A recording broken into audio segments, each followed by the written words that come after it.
موطور ما شاء الله اللهم بارك، ما سخيتي بها، ولكن ضرورة احكام. جا الوقت ديالها، دوزت الايام ديالها، مباشره بعتها بثمن رمزي صراحه، بثمن رخيص بزاف.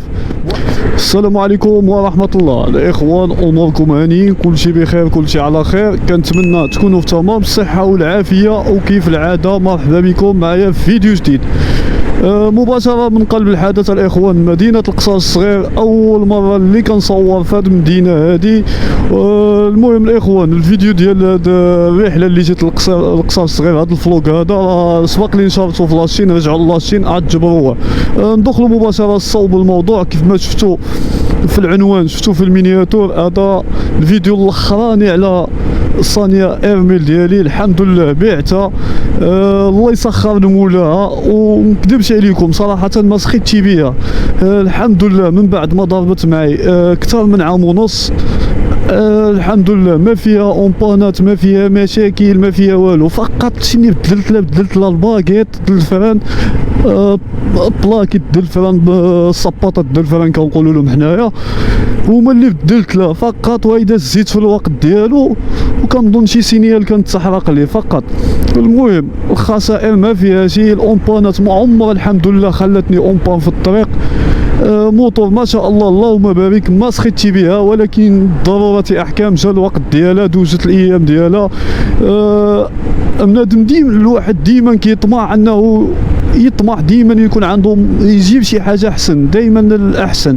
الحمد لله بعتها وشريت موطور شريت موطور بلاكه كبيره. ان شاء الله عاد تعرفوا عليه في الفيديو القادم. الاخوه اللي متابعيني في الانستغرام وفيسبوك راه شافوا الموطور وعارفين شنو الموطور شريت. المهم نخليوها مفاجاه ونقدموه في الفيديو القادم ان شاء الله. الصانية الاخوان مباشرة بعتها بثمن رمزي صراحة، بثمن رخيص بزاف، بواحد الثمن ما كنتش كنتوقع انني عم بيع الموطور بهذا الثمن هذا، ولكن للضرورة احكام الاخوان. بان داك الموطور اللي شريت بان بواحد الثمن حتى هو رخيص، واستغليت الفرصة، ما بقيتش عاد كنشوف ولا عاد كنستنى. مباشرة كخصني غير نبيع، واخا يعطيني اللي عطاوني عم بيعها. والحمد لله بعت الصلاح، وبعت موطور انقي اللي كان فيه صراحة ماكينة 110 سي سي كومبليتا سكايغو 110، وكان فيه شاك مابوس. هادو التعديلات اللي فيه فقط. انا ما عنديش مع ديك البلعات الزواق والبلعات هادي، واخا كنبارطاجي معكم ان موطور ديال الاصدقاء ديالي مزوقين والديكالات وهادي، انا ما عنديش. كتعجبني حاجه حسبيه بسواق الديكال ديالها اللي خرجت به بالدار. غنخلي لكم التصاور ديالها في اخر الفيديو مع واحد السينيماتيك خفيف.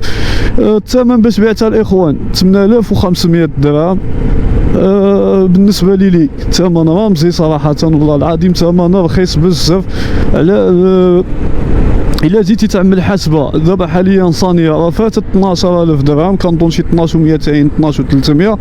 الا جيتي تعمل واحد العمليه حسابيه، عاد تشريها ب 12500 ولا 12300 وتبدل الماكينه كامله والشاقمه كامله، راه طيح لك بواحد 15000 درهم. صراحه المواطن مؤخرا الاخوان زادوا في الثمن بزاف. كل مره غير كتقطع سيمانه كتجيب واحد الثمن زايد. غير فوا تشوف موطور تقطع عارفوا بلي غيجيب واحد الثمن زايد، الثمن اللي صراحه اثمنه رجعت خياليه، ما بقاتش في المستطاع. من بعد ما كانوا هاد المواطن اقتصاديين وكل شيء كيميل ليهم، دابا حاليا كاين حملات اللي صراحه الامن ولا كيحارب هاد المواطن ديال تشينا، بالاضافه لهاد الاثمنه ديالهم الغاليه.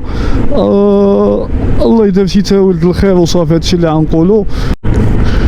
بالنسبه للاخوان واحد مساله بالنسبه للبيع ديال الموطور، الاجراءات سهله بزاف. كتمشي غير عند وكاله مختصه في تحرير عقود الدراجات الناريه، هي كتكلف كل شيء، هي اللي كتعمل لك العقد ديال البيع، هي اللي كتعمل لك الطلب ديال تحويل الملكيه.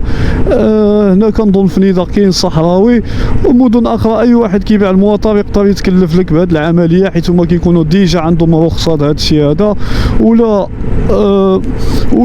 كاتب عند كاتب عمومي عقد البيع، والساعه كتمشي عند كتجاليزي وتمشي عند عند لا فيزيت كيعطيوك الضمان على شي من الاحسن اللهم دوز من الوكاله، هو كيتكلف بجميع الوثائق، كيعطيك غير الدوسي تمشي تدفعو مباشره. المهم خوتي وصلنا للنهايه ديال الفيديو، ان شاء الله الموتور الجديد في الفيديو القادم غنحاولوا اننا نقدموه. نخليكم مع سينيماتيك بسيط ديال هاد الصانيه ايرميل، وتحياتي لكم كاملين.